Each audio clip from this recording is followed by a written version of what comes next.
Nah, selanjutnya kita lihat manfaatnya dulu. Yang pertama, mengapa harus memaafkan? Alasan pertama, kenapa harus memaafkan itu biar kita ringan hidup kita. Hubungannya sama dendam, kebencian minggu lalu. Itu kan sangat berat untuk psikis kita. Jadi kita minum racun, kayak minggu lalu kan ada pepatah, kebencian itu kita minum racun dan ingin orang lain yang mati. Ya kan, kita kan yang berat. Kalau kita nggak memaafkan orang lain itu kan kita simpan kemarahan kita simpan kebencian kita di dalam. Tiap hari kita hidup dengan itu.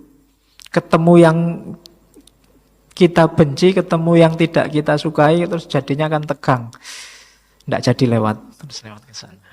Sudah mau lewat, nggak jadi lewat. Mau ke sana, nggak jadi ke sana. Mau masuk ke warung, ada dia, nggak jadi. Energi kita habis untuk itu. Mau berangkat ngaji, itu mesti dia duduk paling depan. Tiap hari bikin aku kecewa. Aku datang terakhir-terakhir aja, nggak usah lihat. Misalnya, kan kita capek sendiri, hal-hal yang nggak penting, hal-hal remeh-temeh, jadi beban. Maka begitu kita maafkan, kita ringan sudah. Membuang separuh beban di kepala dan di hati kita. Kemarahan, dendam, otomatis tersingkir. Seperti saya bilang minggu lalu, bahwa di antara yang selalu bikin kita sibuk berpikir, itu adalah yang kita cintai dan yang kita benci. Padahal yang kita cintai dan yang kita benci itu tidak mesti mikir kita. Loh iya loh. Kalau kamu seneng sama orang kan tiap hari siang malam kamu pikir, wong dia ndak mikir apa-apa tentang dirimu. Benci sama orang juga begitu. Siang malam kita pikir dia nggak mikir apa-apa, dia cuek sama kita. Jadi rugi kita, rugi energi, rugi waktu, rugi tenaga, rugi pikiran.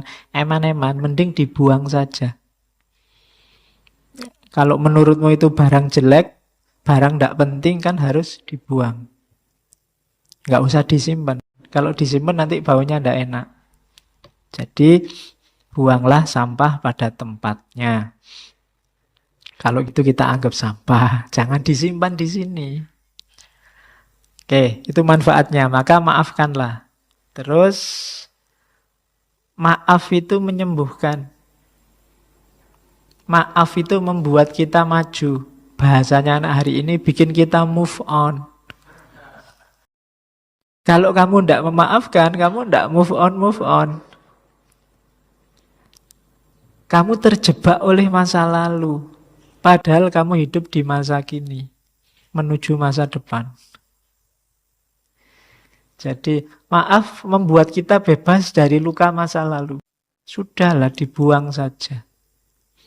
Meskipun tidak harus dilupakan, kita ambil pelajaran. Kayak tadi tidak harus dilupakan. Kenapa? Biar kita jalannya memang ke depan, tidak ke belakang. Kalau kita hanya lihat ke belakang saja, ya nanti kita nggak bisa jalan ke depan. Sekali-sekali belakang itu buat pelajaran, tapi jangan fokus ke sana. Kayak naik motor itu loh. Belakang itu kan dilihat sekali-sekali pakai spion. Nggak usah kamu lihat terus. Kalau naik motor kamu lihat spion, terus ya nabrak. Sekali-sekali ngelirik ke belakang. Jadi orang-orang yang mengecewakanmu nggak usah terlalu dipikir. Dilihat sebentar aja pakai spion. Oh, ya. Nggak usah dilihat lama-lama. Nggak usah dipikir lama-lama. Ngelihatnya dikit-dikit aja. Biar kamu bisa maju. Kalau enggak, kamu mandek di situ. Stuck di situ. Nggak bergerak. Nggak bisa maju. Maka yuk dibebaskan segala yang mengganjal selama ini. Benci terhadap siapapun, apapun. Wong untungnya apa? Hari ini kan kita kadang aneh-aneh, tidak ada hubungannya sama sekali sama hidup kita, ikut-ikutan kita benci, ikut-ikutan kita maki-maki. Di WA-WA, di Facebook-Facebook itu kan marak sekarang. Ngapain? Wong yo entah yang bener yang mana kan jauh itu sama kehidupan kita. Yo ada pengaruhnya, cuma kan tidak banyak. Ngapain kita sibuk di situ? Mending yang memang jelas manfaatnya. Oke, yang kedua itu ya. Jadi mari kita singkirkan aja bau kebencian apapun. Tidak usah nyari di orang lain. Cari dalam diri kita sendiri. Saya sering bilang kita itu selalu melihat ke orang lain. Kita marah-marah kalau ada orang maki-maki, kalau ada orang mengkafir-kafirkan, ada orang membid'ah-bid'ahkan. Tapi selalu orang lain. Jangan-jangan kita juga begitu. Nganggap orang lain salah, nganggap orang lain keliru, nganggap orang lain tidak pas. Yang pas kita. Itu tadi yang diketawakan oleh Al-Quran kan. Kullu hisbim bima ladaihim farihun. Setiap grup, setiap kelompok merasa bangga. Kalau bahasa Jawanya merasa umuk dengan kelompoknya. Maka kita hindari itu, kita bersihkan aja diri kita dari hal-hal yang tidak penting. Di antara cirinya orang baik, kan ada hadisnya. Min khairi husnil mar'i tarkuhu malayakni. Di antara ciri orang baik itu meninggalkan yang tidak ada hubungannya dengan dirinya. Terus, yang ketiga, maaf itu membawa harmoni, kesatuan, kehidupan yang baru. Itu jelas. Karena tidak mungkin ada yang baru kalau kita terlalu berat dengan beban lama. Tidak mungkin kita bisa lari maju kalau beban kita hari ini terlalu berat. Beban batin kita terlalu mantap sehingga melangkah aja kita beratnya luar biasa. Terkungkung oleh masa lalu. Maafkanlah. Biarlah dia dengan yang lain, kamu nyari sendiri yang lain juga. Tidak usah terlalu lama dipikir. Iya. Yo Ben, dia sama yang lain. Emangnya tidak bisa nyari yang lebih jelek?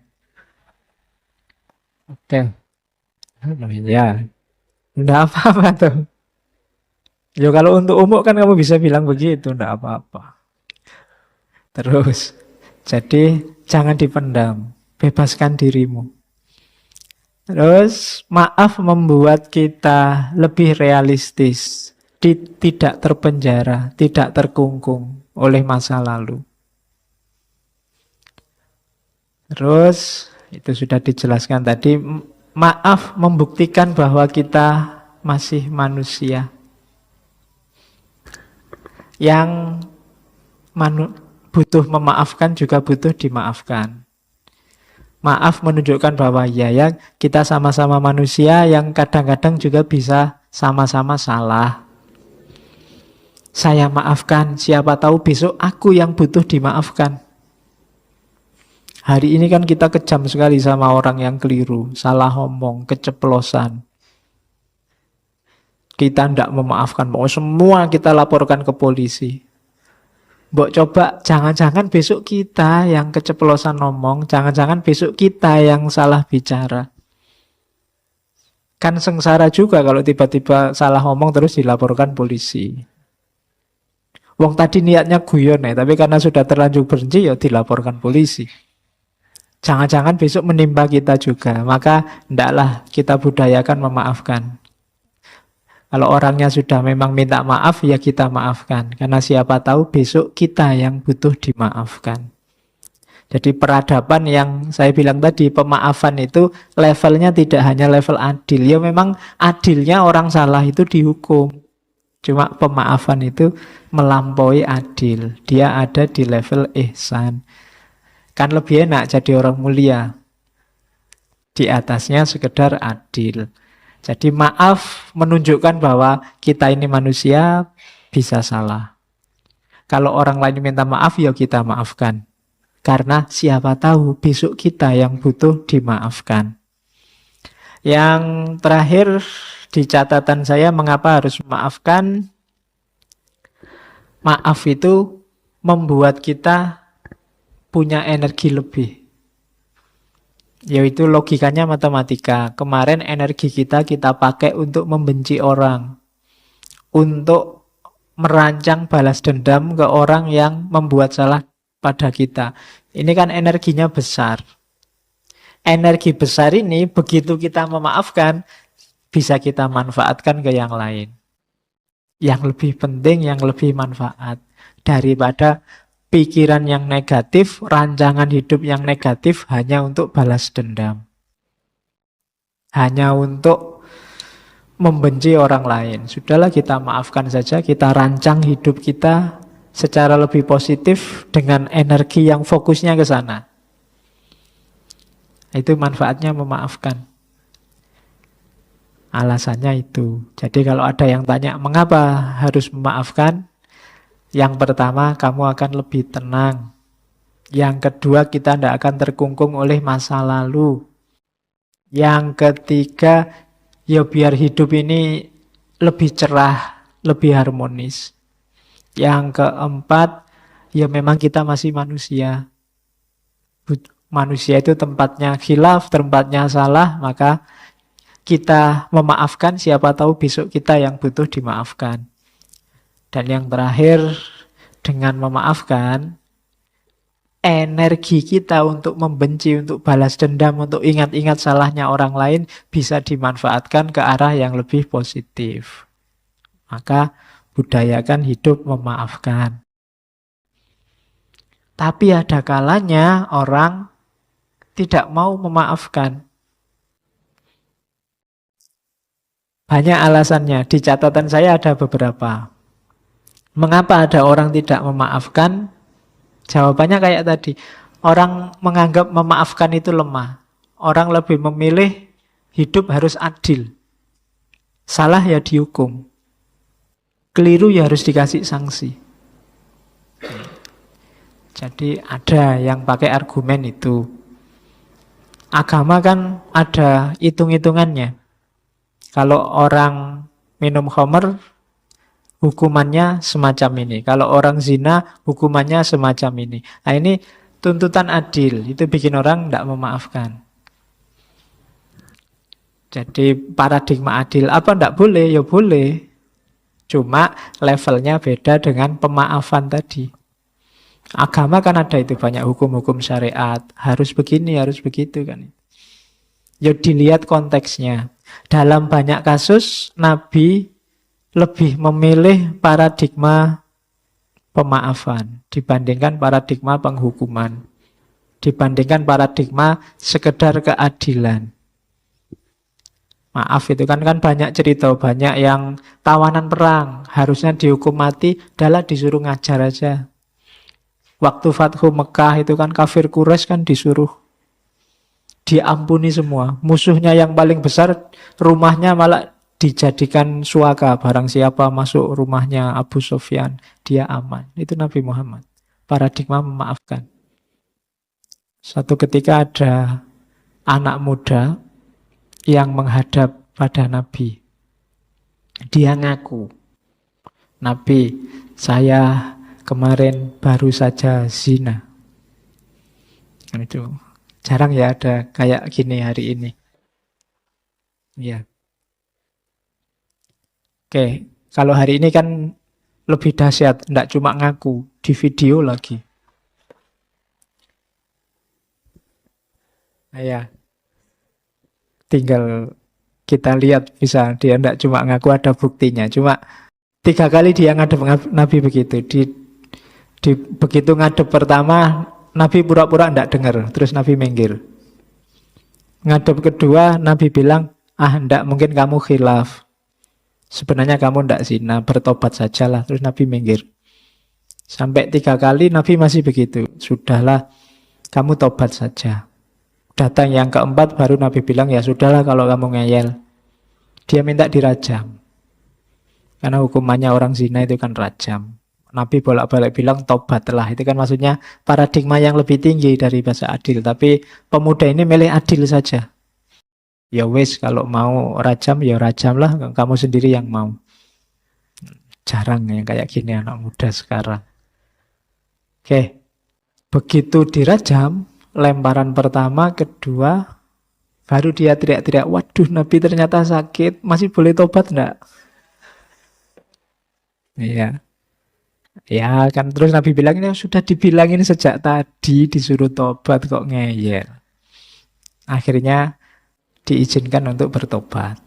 Ya lihat situasinya, mungkin menurut Nabi eman-eman ini anak muda harapan bangsa. Iya, oke. Itu memerlukan kecerdasan ya membaca kisah-kisahnya Nabi itu. Ada beberapa kisah yang harus diletakkan di wadahnya. Jangan dikeluarkan, harus hati-hati membacanya. Nanti jangan-jangan baca ini, wah kalau gitu besok zina aja lah terus tobat. Ya konteksnya beda. Anak ini mungkin menyesal beneran sampai ngadep Nabi minta dirajam, itu kan menunjukkan dia memang sangat menyesal. Diulang sampai 3 kali menunjukkan benar dia memang ingin tobat. Tapi kalau kamu mungkin beda urusannya. Pingin dolanan hukum mesti. Oke, kalau orangnya memang niatnya pingin main-main hukum, mungkin sama Nabi dirajam beneran. Cuma ini kan lihat anaknya masih muda. Nah itu paradigma memaafkan. Melampaui hukum pasti. Melampaui hudud kalau dalam syariah. Dimaafkan. Terus itu yang bikin orang yang pertama sukar memaafkan. Yang kedua, biasanya memaafkan itu memunculkan pertimbangan kekuasaan. Saya tidak akan memaafkan. Nanti saya dianggap lemah, dianggap inferior. Emangnya siapa aku? Nah, itu bisa. Atau itu, dia merasa inferior. Waduh, iyalah saya maafkan, wong saya ini orang kecil mau gimana lagi. Nah itu relasi kuasa, permainan kuasa. Ini juga bikin pemaafan jadi tidak hakiki. Bikin orang kemudian tidak lah, itu cuma permainan. Kalau yang minta maaf dosennya apa ya kita bisa menolak. Dosennya telat, kita sudah nunggu setengah jam, nggak datang-datang, begitu datang, maaf ya saya ada tamu tadi sebentar. Masuk, enggak pak, enggak saya maafkan. Masuk betul. Kita sudah nunggu setengah jam ya pak, kan nggak gitu. Karena kita kalah kuasa. Tapi kalau mahasiswanya telat 10 menit, nggak bisa, sudah dimulai. Keluar ya, gimana lagi. Minta maaf pak, tadi bannya gembos, enggak bisa, sudah aturan itu. Nah, itu kan relasi kuasa. Kamu tidak berani memaafkan, yang sini tidak berani menolak permintaan maaf. Itu maka orang terus tidak, paradigmanya adil aja lah. Kalau kita 10 menit nggak boleh masuk, dosennya juga nggak boleh masuk. Kalau sudah 10 menit kita pulang pak, ngajar sendiri misalnya. Itu, itu namanya adil. Nah, oke.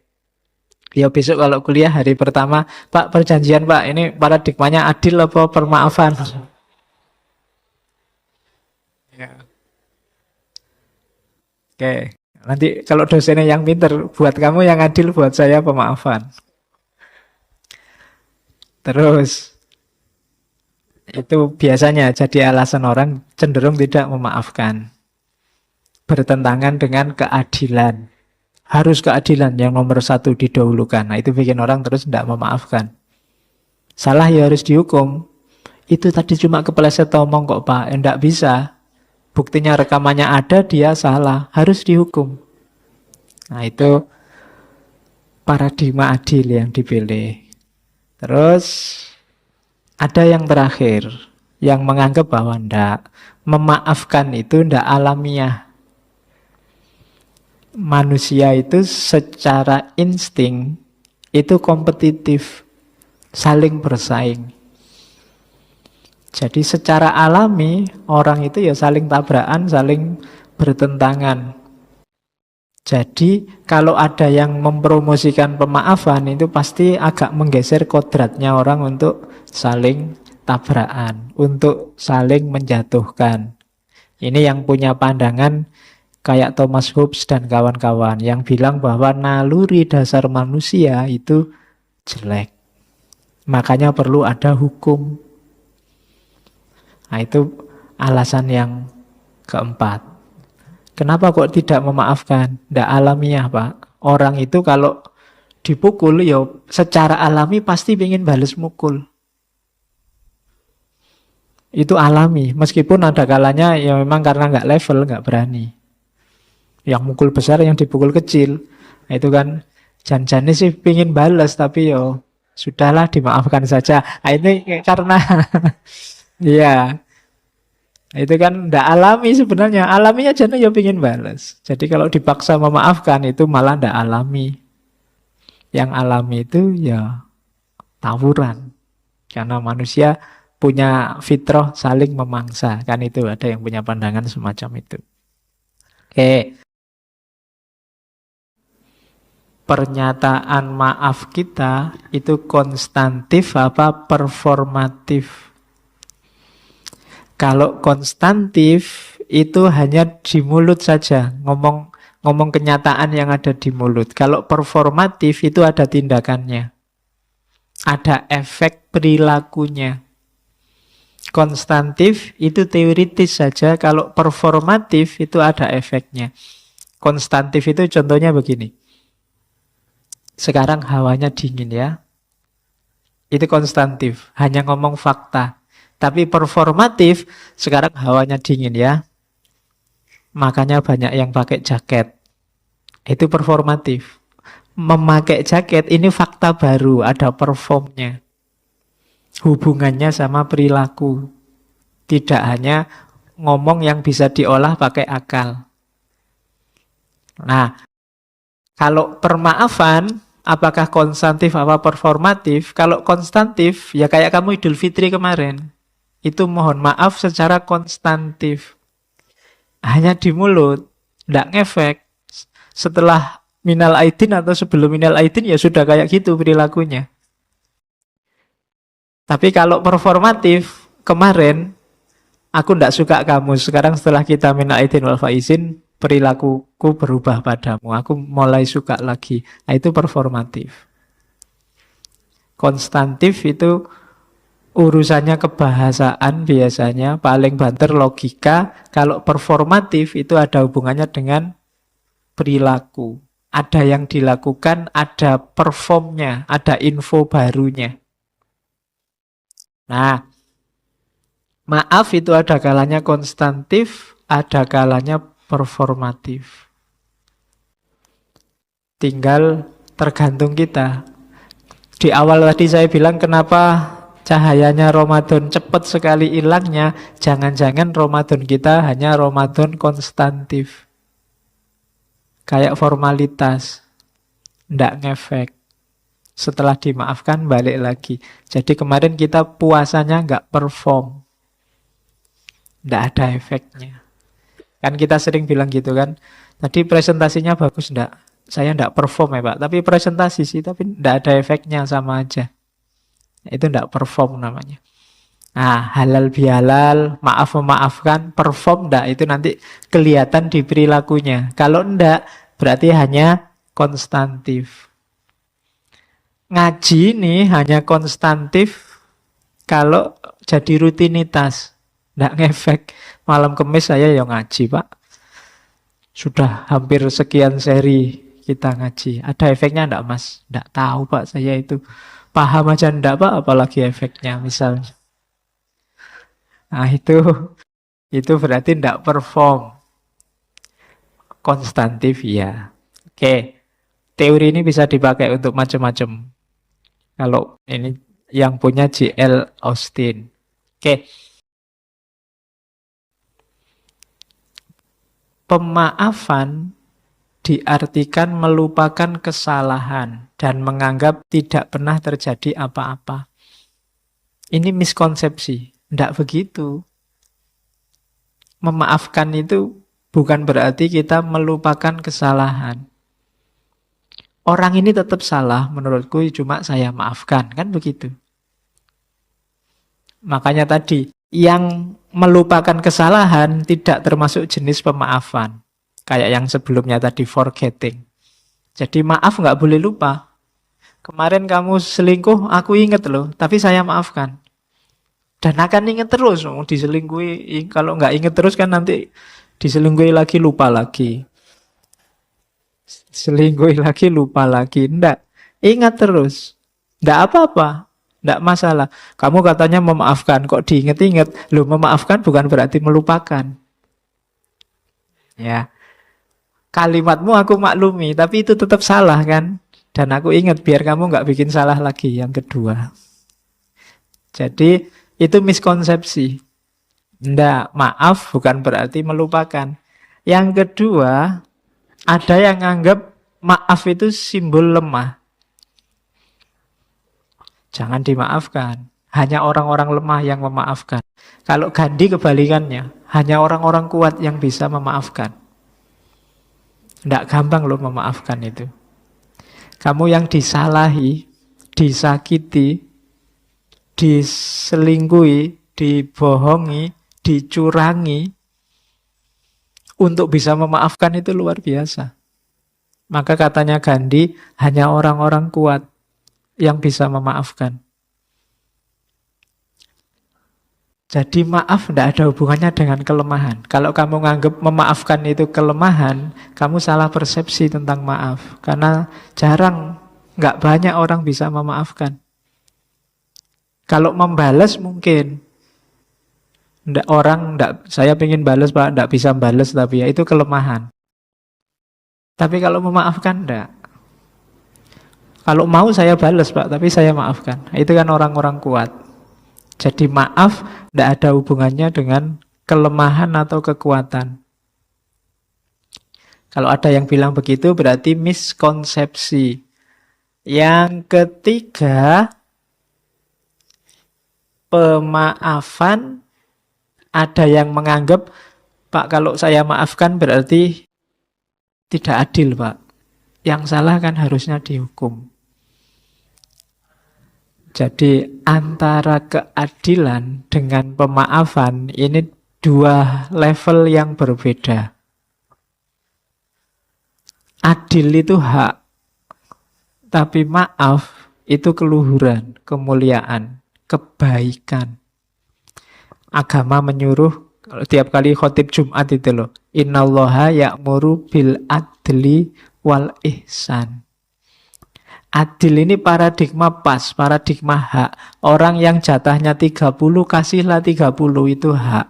Itu adil. Tapi di atas adil ada ihsan.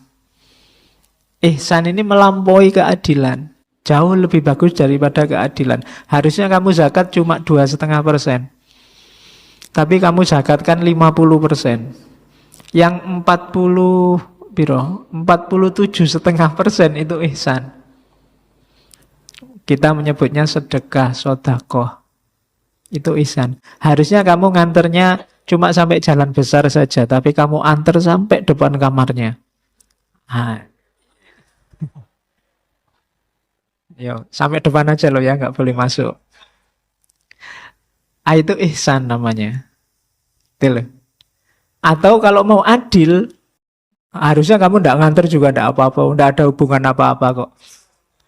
Wong bukan apa-apa, pacar juga ndak, kemarin ditembak nggak mau. Jadi, tapi kamu paksain nganter, itu ihsan, bukan adil. Nah, maaf, itu levelnya ihsan ini. Ya sebenarnya kamu disakiti, kamu dizolimi, kamu punya hak untuk balas. Punya hak untuk menuntut keadilan. Tapi kamu maafkan, itu berarti ihsan. Jadi pemaafan itu bukan berarti ketidakadilan. Tapi perbuatan yang baik. Melebihi sekedar menuntut keadilan. Terus, yang keempat, maaf hanya untuk orang-orang yang kita kenal atau orang-orang yang minta maaf. Ini juga termasuk miskonsepsi. Kalau kamu tidak minta maaf ya, tidak saya maafkan. Nah, ini miskonsepsi juga. Ya kalau ada dia minta maaf ya, tapi dia nggak minta maaf pun bukan berarti kamu tidak bisa memaafkan. Kadang-kadang nggak usah nunggu orang minta maaf, kita sudah bisa memaafkan. Daripada capek-capek nunggu dia minta maaf. Apalagi dia yang kamu tunggu cuek aja. Kamu capek nunggu kapan dia minta maaf. Habis waktu menunggu ngapain? Udah dimaafkan aja. Rencananya mau dimaafkan toh ya sudah dimaafkan saja. Nggak usah nunggu-nunggu. Ini tak tunggu-tunggu nggak datang-datang minta maaf ya. Waktu kita habis untuk nunggu dia. Ngapain wong dia nggak datang-datang? Sudah dimaafkan saja. Nah itu jadi ndak ada hubungannya dengan minta maaf. Terus yang keempat lagi, harusnya 5 itu. Oke. Maaf itu ada yang bilang bisa cepat dan mudah. Ini tadi yang saya bilang, ndak, maaf itu butuh proses. Orang perlu mengendap dulu untuk mempertimbangkan dia memberi maaf apa enggak. Kalau langsung dimaafkan itu biasanya tidak hakiki. Kayak tadi, hanya konstantif. Hanya di mulut. Kayak kamu minal aidin wal faizin kemarin itu kan hanya di mulut. Kalau diproses serius, misalnya, Mas minta maaf lahir batin ya, sebentar. Kamu punya salah apa padaku? Coba disebut satu-satu. Oh itu bisa nggak jadi dimaafkan. Ya kan? Jadi enggak, prosesnya enggak secepat itu, enggak seringkas itu. Ada tahapan-tahapannya nanti di belakang. Sebelum orang sampai benar-benar memutuskan untuk memberi maaf. Ya kecuali sama yang enggak kenal sama sekali, enggak pernah ketemu nih setahun sekali, minal aidin ya enggak masalah itu. Cuma kadang-kadang kan memang ada memanfaatkan momen, besok aja minta maafnya kalau Idul Fitri pasti dimaafkan.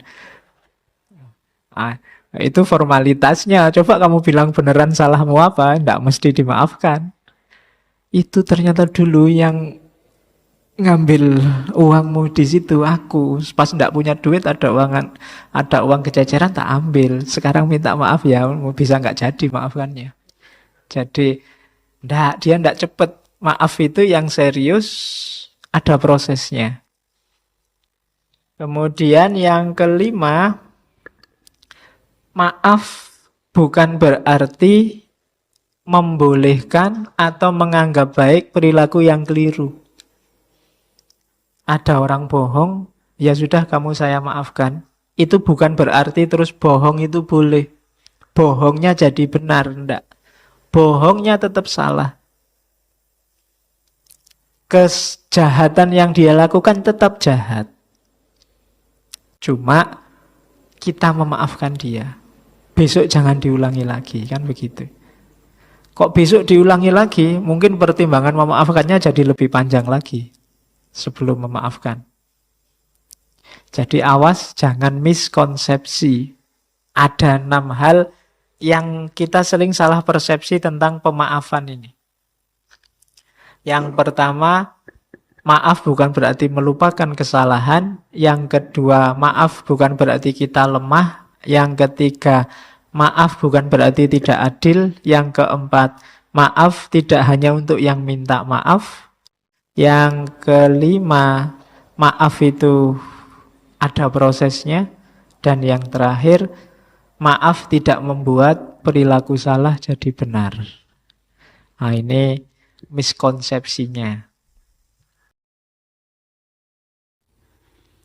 Maaf itu sering kita ucapkan tapi kita jangan-jangan tidak tahu bahwa kita belum punya jiwa memaafkan.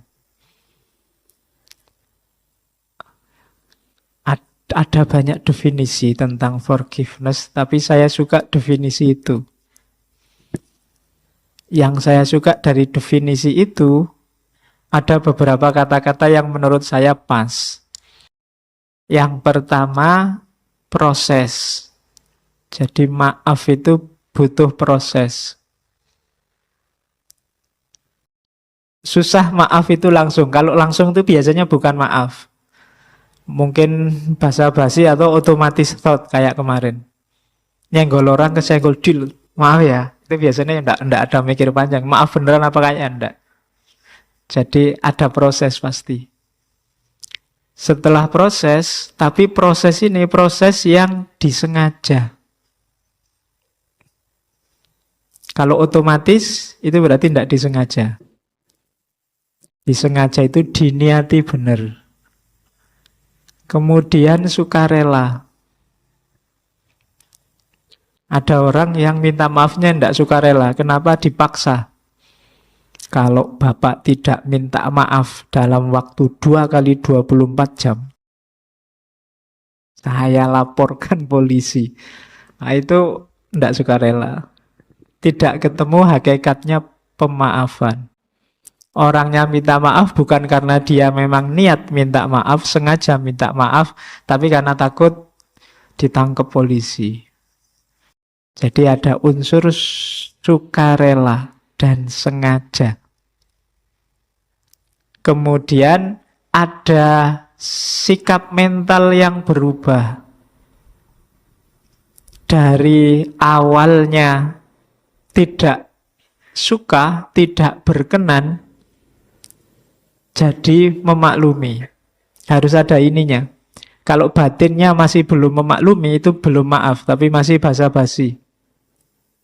Kayak kita kemarin waktu Idul Fitri itu kan salam-salaman dengan siapa saja. Itu 90% basa-basi. Coba kamu cermati, kan basa-basi. Ketemu temannya, minal aidin ya, mesti gitu. Maaf lahir batin ya, tapi nah itu basa-basi. Prosesnya ndak ada. Jadi perubahan perilakunya ndak ada. Dan yang terakhir, emosi negatifnya disingkirkan. Dendam, ingin membalas, tadi disenggol, nyenggol balik baru saya maafkan. Itu berarti nggak memaafkan. Jadi dalam maaf itu ada kesengajaan, kesukarelaan, ada perubahan tanggapan dari suka jadi tidak suka jadi suka, dari marah jadi memaklumi, dan yang terakhir tidak ada lagi emosi negatif. Kalau ini ada berarti kita sudah memaafkan orang itu. Tapi kalau masih ada emosi negatif, masih ada marah, sebenarnya saya masih marah ini, tapi ya sudahlah saya maafkan. Nah, ini marahnya masih ada, sebenarnya belum kita memaafkan dia. Ketika memaafkan, emosi negatifnya harus sudah hilang. Maaf beda, di situ di paragraf kedua saya tulis maaf beda dengan condoning kalau bahasa Inggris. Jadi condoning itu ketika orang tidak menganggap itu salah, ya berarti tidak butuh maaf. Jadi misalnya kakimu keinjek, oh maaf ya, oh tidak apa-apa. Bagi saya kamu tidak salah, kamu nggak sengaja, bukan salah itu. Nah, itu condoning, itu sebenarnya tidak butuh maaf. Atau excusing. Excusing itu ya salah, cuma kamu tidak harus tanggung jawab. Itu excusing. Kamu minum teh terus saking capeknya tehnya kamu tendang biur, terus karpetnya kena teh apa kena kopi. Itu kan kamu merasa bersalah. Tapi orang-orang sekitarmu excusing. Bisa maklumin tidak apa-apa, kamu nggak harus tanggung jawab, ben tak miri wae sing nyuci. Nah itu namanya excusing, yang kena kerjaan takmirnya sekarang.